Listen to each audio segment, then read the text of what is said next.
Hello, everyone. Thank you for joining and welcome to another Contino live session. It's a series of webinars covering the biggest trends in DevOps, data, and cloud computing. Today, I'll be talking about a robust cloud strategy, cloud foundations for landing zones on Google Cloud Platform. The session will run for roughly 50 minutes, including a 10-15 minutes Q&A at the end. So if you have any question, make sure to submit these during the webinar. I'll aim to answer as many as I can at the end. Also, this session is being recorded, so if you want to go back and watch it again, you'll be able to do so. It will come up on YouTube. But let's just start it. Okay, just introduction about myself. My name is Federico. I work at Contino as VP of Engineering. I've been with Contino for the past 3 years, and I'm responsible for the company's technical strategy, engineering resources, and overall technical direction. I've helped spent the past 3 years helping large and regulated enterprises moving from on-premises to cloud, building cloud architectures, and looking after the way in which the operating model of a company is set up, the way in which a company adopts clouds, and a company structures itself to maximize the ROI on the investment. And also brief introduction about Contino for all of you that don't know about us, but we are a leading transformation consultancy that helps large, heavily regulated enterprises to become fast, nimble, and fight competition as well. We have been helping some of the largest companies in the world, and we have a global presence with offices in EMEA, in the US, and in Asia Pacific as well. We help our customers across our different practices, from enterprise transformation on one hand, to DevSecOps, to GCP, AWS, Azure, to cloud native software development and data and AI and ML, which is where a lot of our work right now is focused. We can see here also as well some of our largest customers, and you can see that we've been helping not only banks and financially regulated enterprises, but we've also been helping other customers, sometimes smaller, sometimes telcos, sometimes different verticals. So whilst the core of what we are as a company, the core of what Contino is, really respond to the financial regulated industry, at the same time we've been helping customers in a variety of other industries as well. So brief agenda for today, this will be a technical session. We're going to start talking about cloud foundations in general, so the notion of cloud foundations and why do we need those foundations. And then we're going to move to continuous GCP idea, so what we recommend our customers to adopt, and also what we've been doing with our customers over the past years. And in the end, we're going to spend a few minutes looking at the operating model and how to convert the technical work that has been done into a organizational structure for a company. Right after that, we're going to have time for Q&A. So the first question is, why do you need cloud foundations?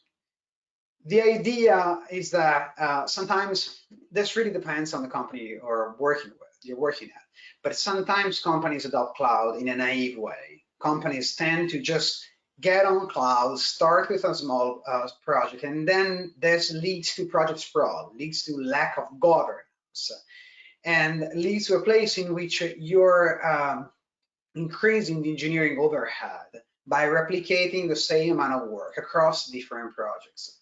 Your different business units will each one of them adopt a slightly different way to secure your cloud presence. This is a mistake because it leads to replication, because prevents your company from effectively scaling in and out, prevents your company from effectively making use of cloud as a platform, making use of the most advanced managed services in the cloud in a standardized way.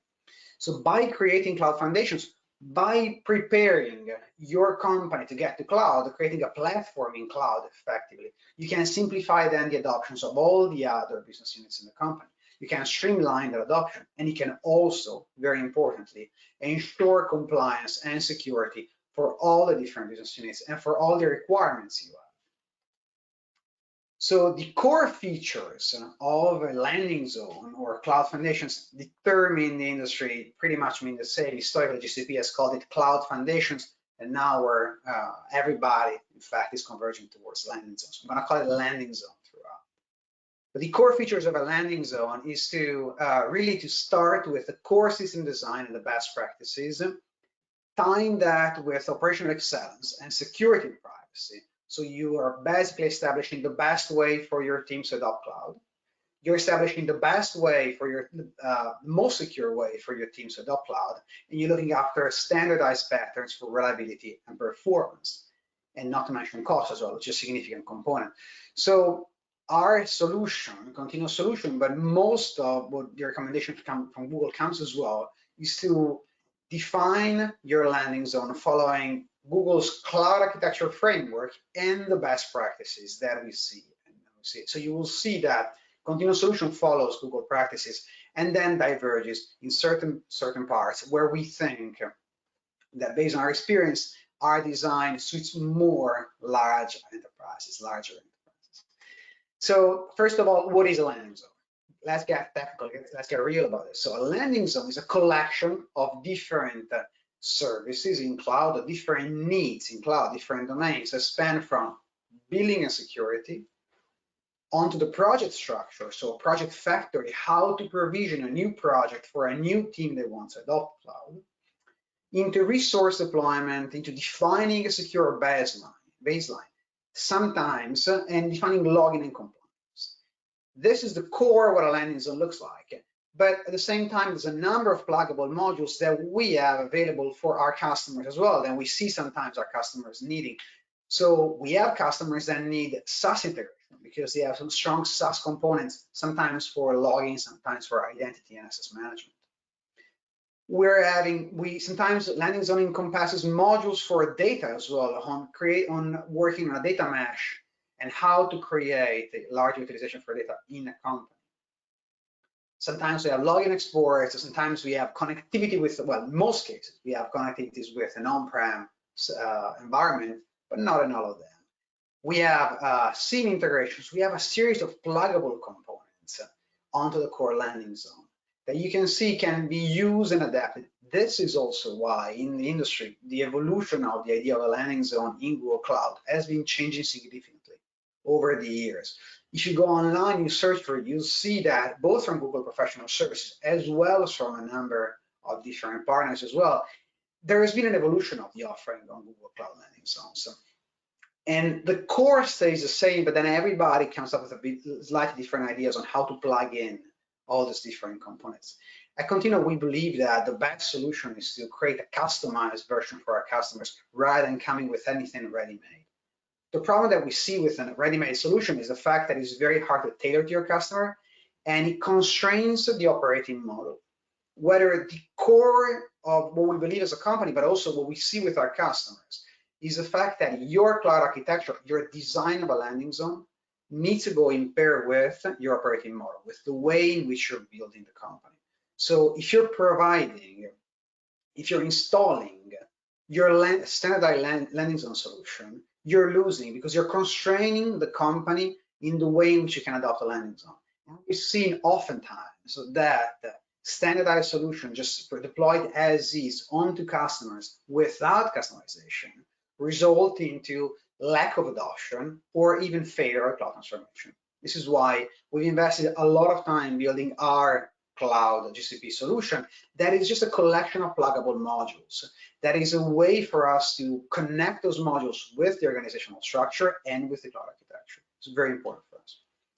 So let's just now spend some time going through all the different sides of a landing zone, all the different aspects. So first of all, we're starting with the organizational structure. In GCP Resource Management, when defining our structure, we want to look after the cloud resource manager. We want to look after the structure of our projects. We're going to start with an organization and some folders which are a collection of projects. The organization is tied to G Suite in most cases, and is a collection then of all the folders and the projects. The idea here is that we have some ideas. We've done this in different ways. So we don't have a standardized way to say, this is exactly what your folder structure should look like. It's really customer dependent. In some customers, we have a folder for production, a folder for QA, and a folder for the integration environments. So different environments will have different folders, and then all the small projects will enter those folders. in more advanced customers as well, where they typically have on premises different networks of different kinds. They have a secure, highly secure, and a non-secure network. Then this organization replicates as well into the folder structure on GCP. So as a company, we don't recommend anything specifically. We recommend analyzing your current state and then mapping it on GCP whilst leveraging uniqueness. The organizational structure, though, is super important because it's a standard way to enable organizational policy. So you set up a policy at the top level, and then the policy gets inherited hierarchically. So as an organization, you can say, nobody in our company can open a port to the internet, except for that small project down there. So you establish an organizational policy for it, and then you tweak the policy at the project level. So this is very important. We have also an idea right now. We can go through the organizational hierarchy that we have here. You can see this right now is a very tech-savvy slide, but the takeaway for this is the fact that there is a very standardized way of building this that really comes also from Google recommended practice as well. We have, anytime we create an organizational structure, we need to think about something.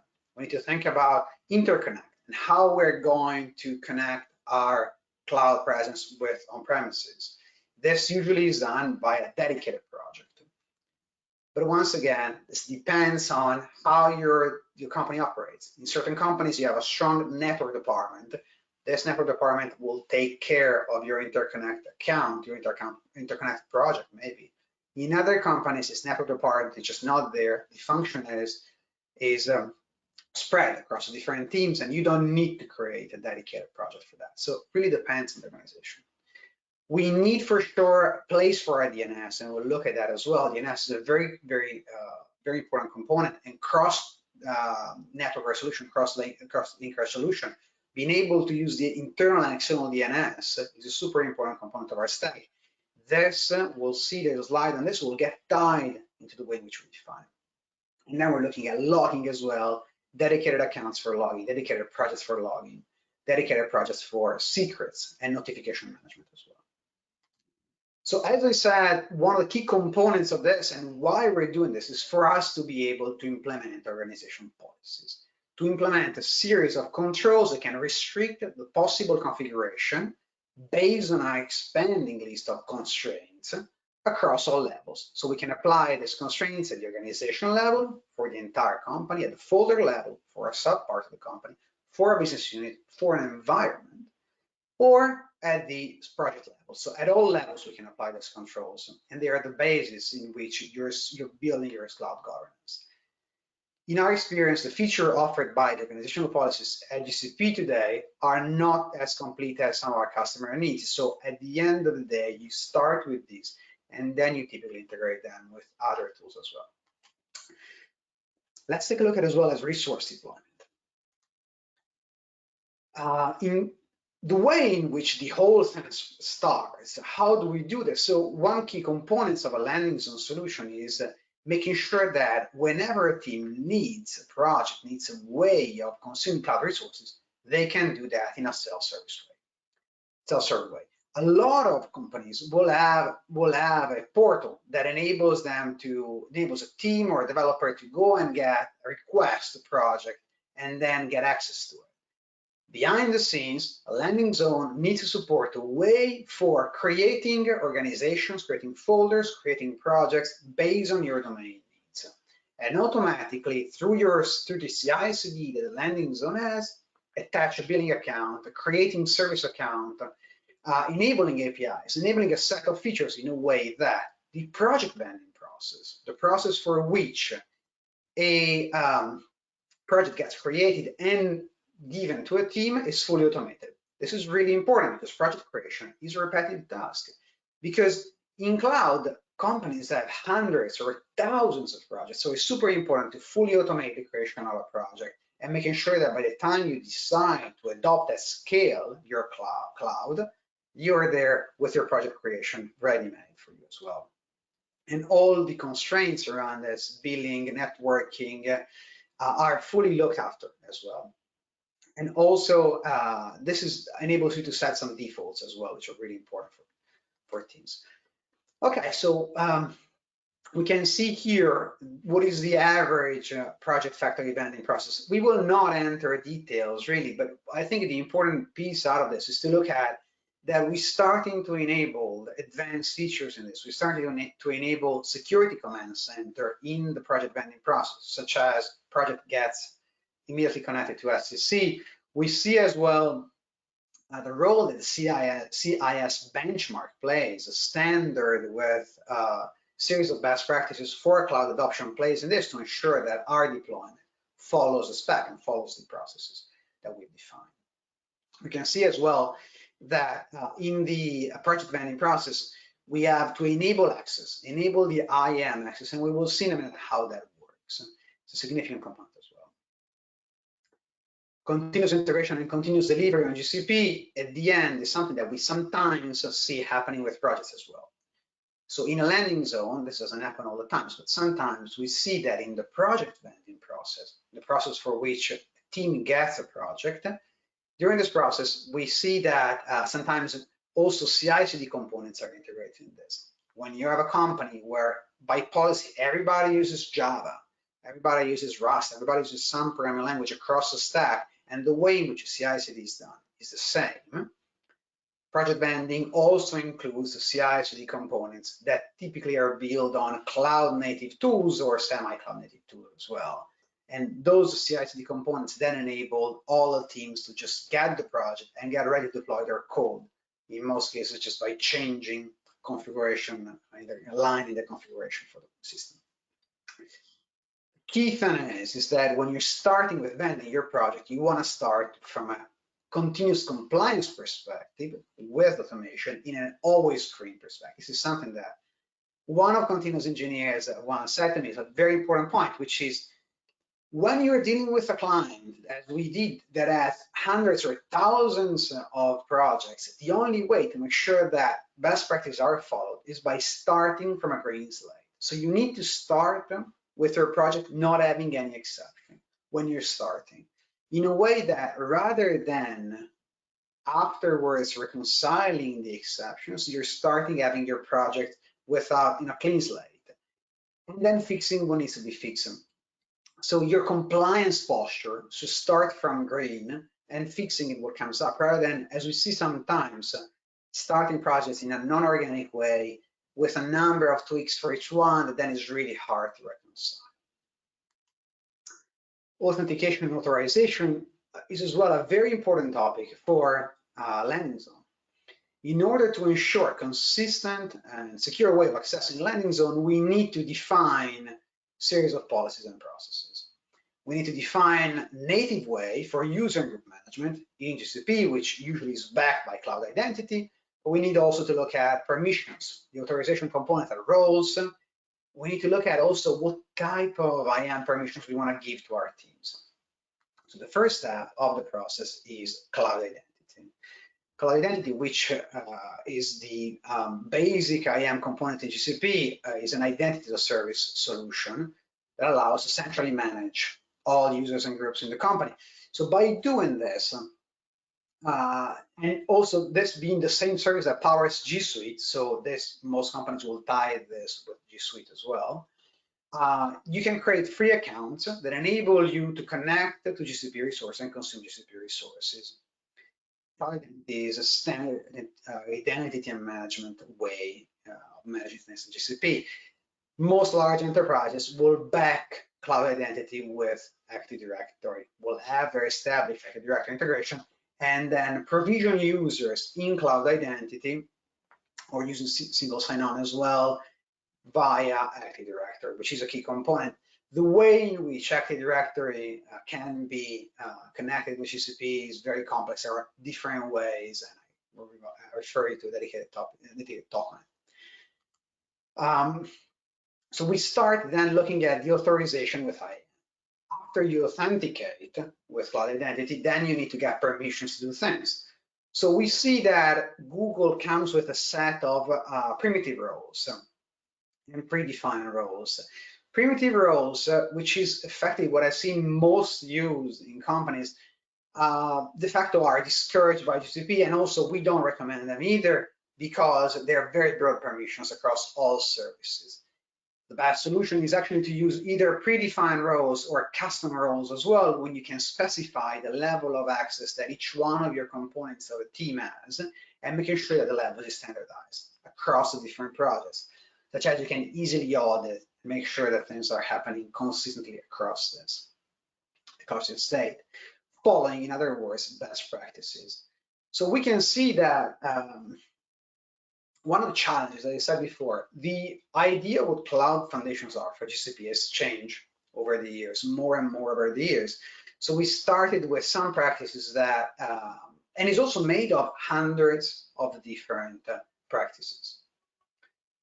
We need some practices to be more agreed upon in the industry, and others are less agreed upon.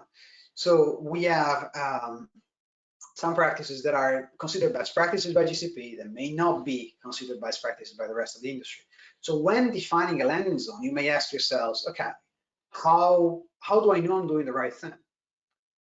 Well, the idea, and it's what we do as well, is try to follow industry standards, following the CIS benchmark, following the NIST cybersecurity framework as well. Contino, we work with CIS as well, and some of our engineers have contributed back to the standard and in the discussions as well, making sure that the newer version of the CIS benchmark for GCP include also some information on this, some of our contribution on this. The idea here is you will find different ideas in the industry. Make sure you can follow a reliable standard. Security Command Center in GCP as well, the standard single pane of glass for security, the SIEM solution for GCP also is based upon the CIS benchmarks. Networking. Networking is one of my favorite topics. Networking is a really complex in GCP and opens a sprawl of different ideas and different ways you have to engage with networking, to engage in network on GCP. What we do and what we're going to focus upon is to start with shared VPC, looking at private DNS and moving then on to network security here. But before we start, I want to tell you that by no means this is the only option that you have. You can create network in GCP in a lot of different ways.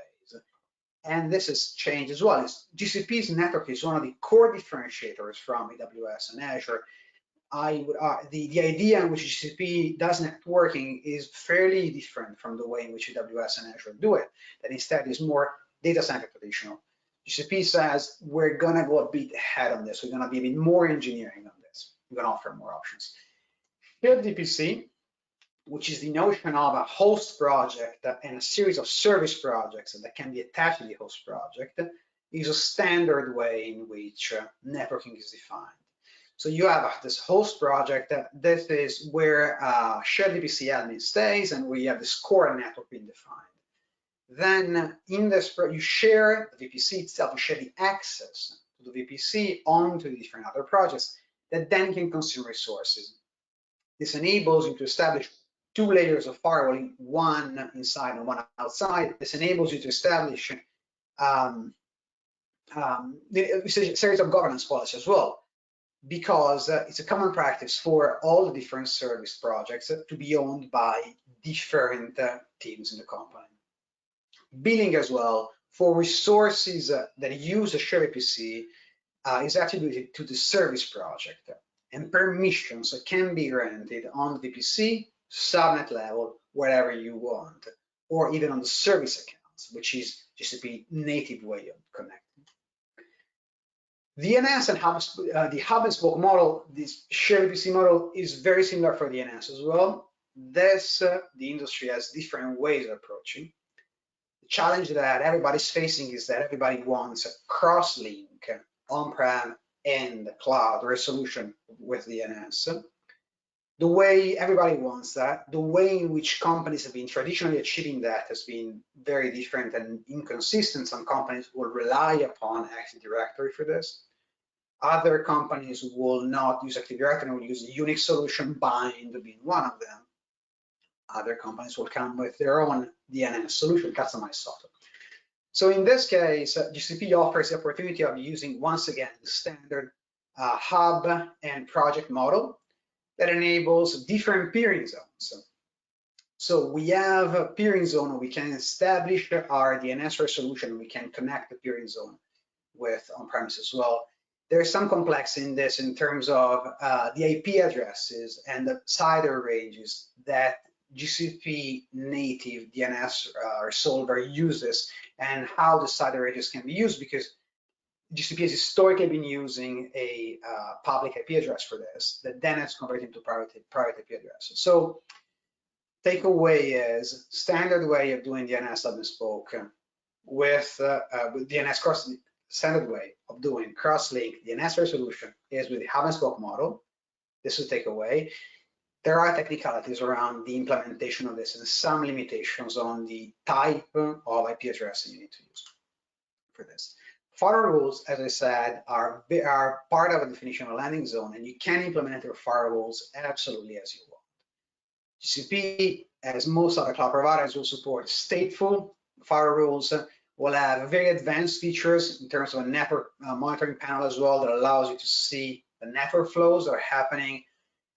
The cloud, the GCP console is really helpful as well in helping you understanding both the route as well as the flow that the path that each flow follows in the network. So it's really important, and you can set your firewall rules as you want. You can tag the firewall rules not only as you would do on premises onto subnets or IP addresses, but you can also set up your firewall rules onto a network tag or a service account, which is a way of saying you can tag your VMs, you can tag your machines or services in GCP with specific tags, and then establish your firewalls on the tags, such as if you change the IP address, if you move a VM from one place to the other, the tag will follow the VM, and then you can establish a network security that way. It's a more cloud-native way of managing. It's also way more intuitive to do it. Connectivity options in the end is the way in which most of our customers, the challenge most of our customers will face, which is how do we connect with GCP from on-premises. So from all our sites or data centers in the world, most of our customers will start with IPsec and a VPN, standard VPN with IPsec over the public internet, and then evolve into a dedicated lease line that gets bought by a cloud interconnect, or for the largest accounts as well, for the largest customers, peering connection as well. So this really depends. The idea is to use a dedicated connection between GCP and the data center to reduce the latency, to reduce all the variability that you have as well in using the public internet, using all the network fluctuations you see there.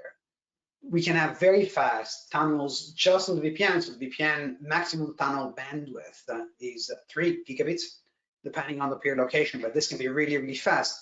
And also it does support ECMP, so it does support multiple tunnel support, which can help you achieving a higher bandwidth. Interconnect instead is even higher bandwidth, so 10 gigabits per second or 100 gigabits per second. And you will need in each way though to supply your own encryption on top of it. We'll see how that gets done, whatever the options will be. GCP is world renowned as well for its approach to zero trust networking. So the idea is that we're shifting from a place in which we want to secure the perimeter of our cloud estate to a place in which we want to secure each flow within the estate. Some of the largest network security incidents that have happened in the world are connected to security model. Notably, Aramco a few years ago was a company that was attacked and was penetrated because of the flat network that you had inside. So securing the flows is really important, such as if you have an attacker that manages to enter the perimeter, you will still need to get additional security. You have defense in that. GCP offers a series of cloud-native solutions for this. In particular, Access Context Manager allows an administrator to define fine-grained, attributes-based resource policies for projects and resources in GCP. So administrators can define an access policy, which basically is an organization-wide container for access levels and service parameters. The attributes those policies can be built upon are device and type of the operating system, IP address, user identity. So you see what we're doing. We're moving from a place in which we're securing the flow IP to a place where we're securing up the stack, and we're securing device, location of device in the world as well, IP address. This is what Google calls beyond core. And where we see identity-aware proxy being a core part of it, Cloud Identity-Aware Proxy is a much simpler administration process that reduces the operational overhead than a more traditional VPN solution. Basically, enables an external third party to connect to your cloud network without needing a VPN in a secure way. Streamlines user experience as well. But how does it work? So, in 2 words, the idea is that rather than using network level control, you move up the stack to app level access control, and you access through your IAM role.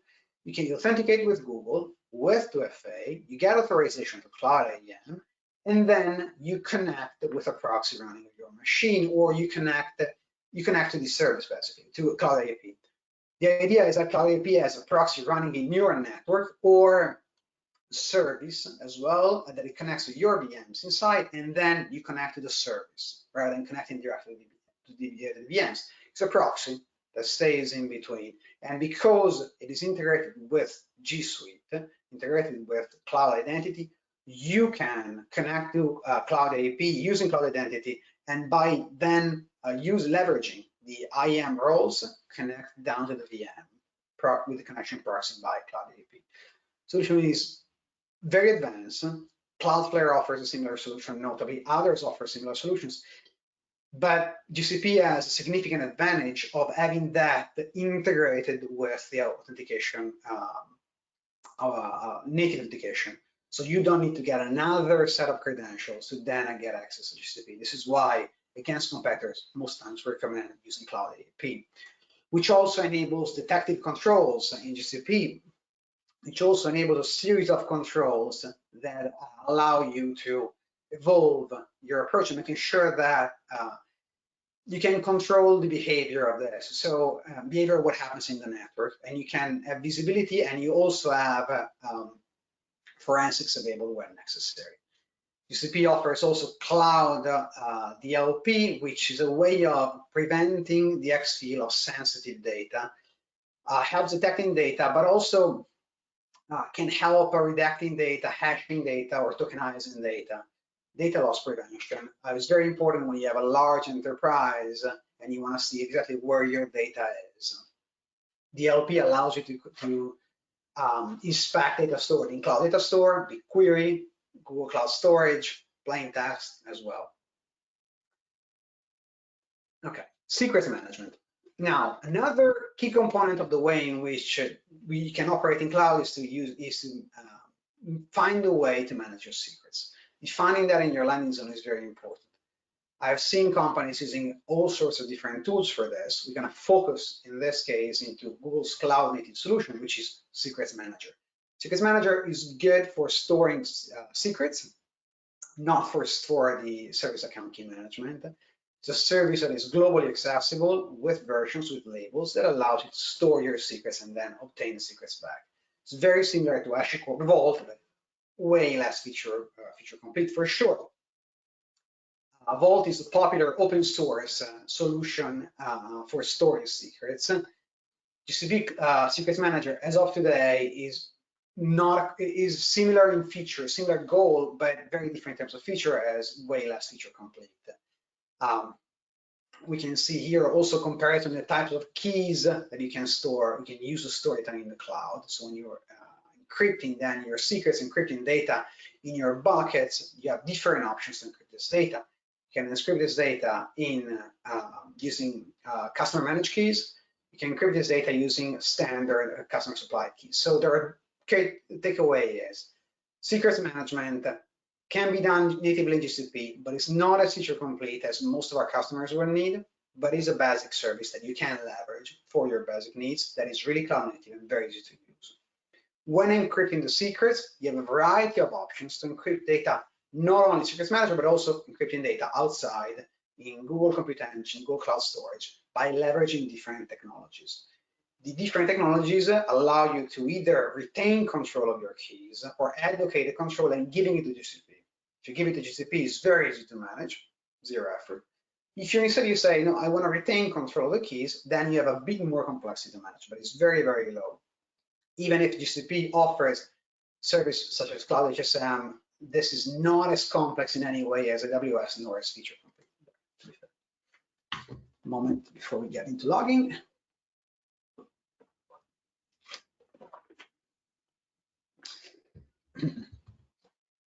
So another key component of your landing zone, logging. Traditionally called Stackdriver, now called Google Cloud's Operational Suite, is a component of 4 different components made: monitoring, logging, performance, and multi-cloud. These 4 aspects of the Cloud Operational Suites are super important. Monitoring is key because it enables you to monitor and control all your applications as well as the cloud itself. Logging is very important because it enables you to filter and search all your logs. And then GCP, compared to other providers, way more mature through the acquisition of Stackdriver that happened a few years ago, and integration with the service, you have very advanced service so you can do live debugging on your systems. So you can use Cloud Operational Suite to live debug an application running in GKE and seeing that live on the console. Very powerful as an instrument to actually look at what your applications are doing. And then all the traditional performance managed suites. So the question you want to ask yourself is, what monitoring tools are you using today? Most monitoring tools can easily be integrated with GCP. And what SIEM are you using today? Most SIEMs can be easily integrated with GCP. So log compliance, log exports, we will see that most of our clients have very strong log compliance needs. They need to store their logs somewhere. GCP offers you to enable both separation of duty as well as least privilege and non-repudiation, all key components by using versioning, by using advanced permissions as well. You can really tailor your logging solution. You can use this log both for the behavior of cloud, so the cloud logs, as well as the behavior of your applications. They can submit data to GCP easily, to logging solution on GCP easily. And then you can export this data outside the cloud and move this data onto BigQuery, where you can analyze it, or cloud storage for long-term retention, or even cloud PubSub for log alerting, for more advanced features as well. We can see alerting, which is part of GCP as well, that enables you to say, when I have an issue, either on the cloud or on some of our applications running in the cloud, I can get to Stackdriver, and by having a policy and conditions, I can notify someone in common alerting and operational tools suites available. PagerDuty, like whatever you're thinking about, GCP can integrate with by HTTP hooks. FinOps and billing is another component of a mature landing zone solution. FinOps, very important trend as well. We're seeing with all our customers being very, very aware of how much you're spending, and also with some of our most advanced customers, when they're looking at assigning the cost of the cloud spend and moving from the cost of this cloud spend into a centralized pot, and allocating the cost to each small team. Each small business unit will know exactly how much they're spending. And to do this, GCP uses billing accounts. A lot of different types of billing accounts, but traditionally the offline billing accounts, which are invoiced, what we see with our customers. You can also pay by card using online billing account. You can have projects. One project is connected to one and one only billing account. Each billing account can have multiple projects.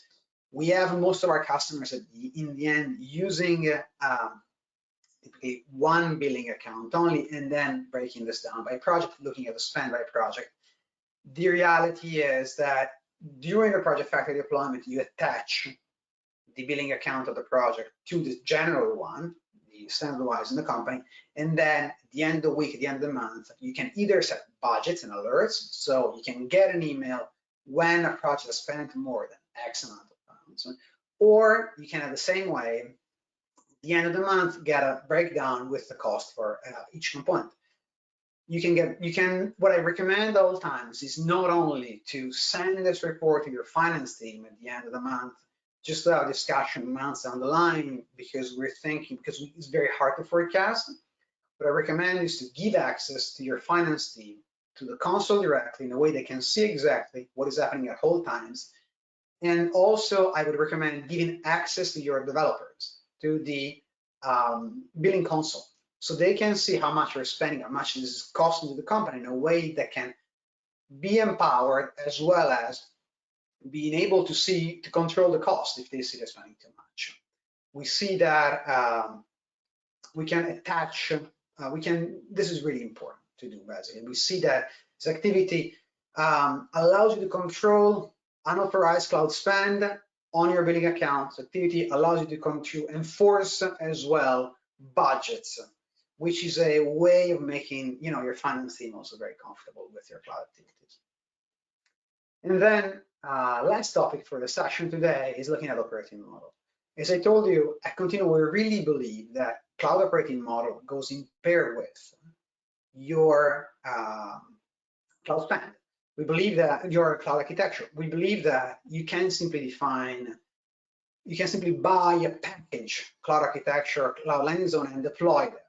We believe that when you're deploying a cloud architecture, you're connecting this, you need to connect this with the way in which your company is built. You need to tie together, you have to tie together cloud architecture and company structure to make sure that your transformation, your cloud adoption is successful. What you don't want to do is to replicate in cloud the same structure you had in the data center. What you want to do is to think about what you're going to cloud, and then try as much as possible to change the operating model of the company to accommodate the advantages that you get with cloud. So the operating model tells you that you need to fit this within the overall company strategy. So you need to have you need to look at a broader enterprise operating model to ensure that the enterprise operating model you use for cloud is part of it and is hierarchical from that one, to ensure you're not going with cloud in the direction that the company is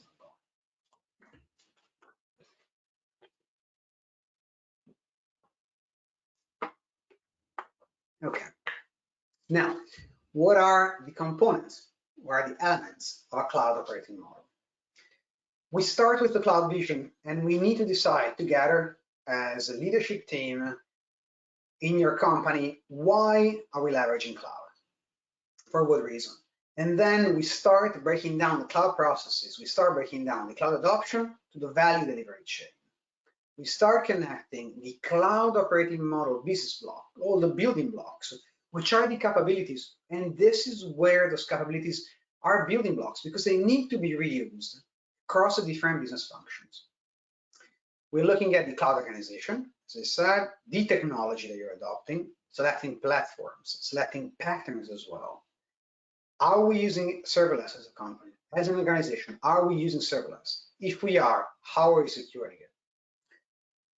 Cloud governance, cloud metrics as well. All these components need to be tied together in a way that your cloud adoption is complete, in a way that your operating model, the way in which you're using cloud, encompasses all the different sides. Because you need to realize that when you're using cloud and you're transitioning into a new shared responsibility model in which the cloud provider takes charge of your of some of your operational responsibilities, and you can simply advocate them and give them to GCP. You need to consciously decide which one of your operational responsibilities you're advocating, you're giving to GCP to reduce your operational costs in a way that then you can structure the company to maximize the return on investment.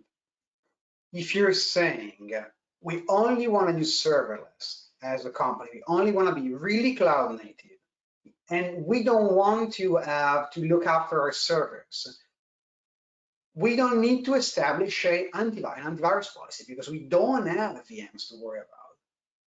But at the same time, if as a company we say we really need to operate that specific application on a VM, in that case, you're going to need to look after, you need to think about who is going to update that VM in GCP? Because you can automate that, but it's really complex. So you want to think about the process. You want, in other words, tie and close a triangle between cloud operating model, engineering maturity, and the cloud architecture, such as they all go together. It's a key component of your success of your transformation. And transformation that we did at Contino, a number of our customers, I want to bring your attention to Doodle, which we've helped this year and last year, moving from accelerating their product growth through GCP cloud adoption. Doodle, we've helped the company satisfying their scaling needs, helping them migrate from on-premises to cloud on GCP, doing even a complex, we proved the fact that even doing a complex migration container-based from Mesos and Marathon on-prem onto GKE can bring in significant ROI on the company in a way in which enables the company to scale.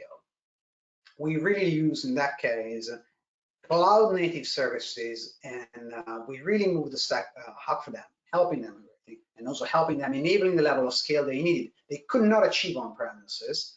They could not upgrade their databases fast enough for the amount of users they had. And it was very easy instead to upgrade those databases using Cloud SQL and GCP because it was just a click away.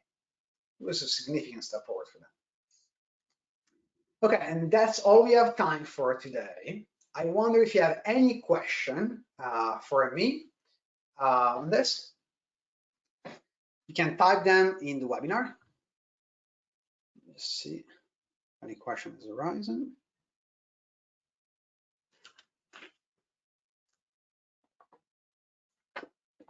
Okay, so we have a couple of questions.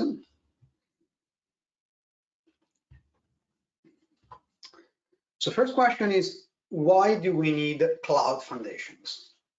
Okay, as we said, we need cloud foundations because we want to prevent project sprawl. We want to avoid companies doing the same thing across different business units. We want to standardize governance, standardize controls in a way that your company can benefit from cloud in the easiest way possible. It's really important.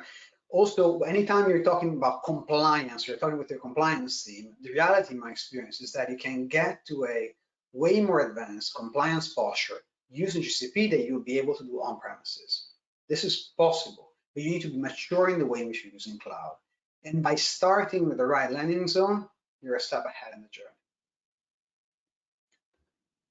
Second question, what's the average company size that needs cloud foundations?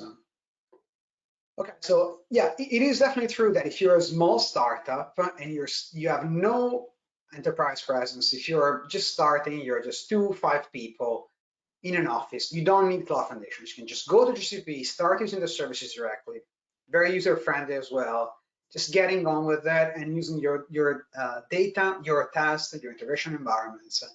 Even production in the beginning can definitely be done without cloud foundations.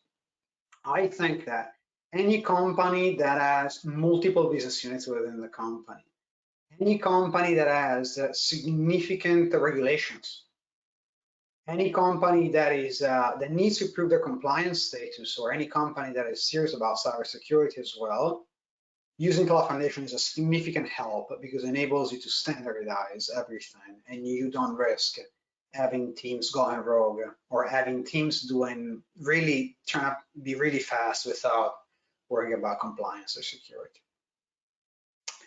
And in the end, last question for today, how does GCP compare with AWS and Azure? Not sure if the question is in general or in regards to the landing zone, but in general, I think that GCP, AWS, and Azure are very similar. They're getting more and more similar over the years. There are some differentiators. I think at GCP is a bit more engineering advanced. I think that perhaps others, cloud providers, are more suitable for some of the standard enterprise features as well. So they're different in nature. They're very similar in nature. Sorry, they have some specific features. There's no one that I would privilege over the others as of today. I think you have to think about your overall cloud strategy, seeing where the right partner comes at the right time, and looking at cloud provider not only for the technical solutions but for their positioning as a company. So which one is the easiest one for you to partner with? And instead, the question is, how does GCP compare with AWS and Azure in terms of landing zone? Well, I think that this is my perspective, but I believe that AWS is a very mature landing zone offering that has been out there for a number of years. And Azure as well as very mature as well. GCP is getting there. You can see that we're going in that direction, and also I suspect that new features will always be announced. But I think as of today, AWS is a more mature offering in this. This is why by leveraging partners, you can easily get to more compliance status and easy for you to adopt landing zones. Okay, so that's I think that's all. Yeah, that's all. If there are no more questions, I don't see any other. I think we can wrap up here. Thank you so much for joining. Make sure to check out some of our past Contino live webinars on contino.io/events. The next couple of webinars will be out in October. So I think we have a couple of them coming up. And thank you for coming. Goodbye, everyone.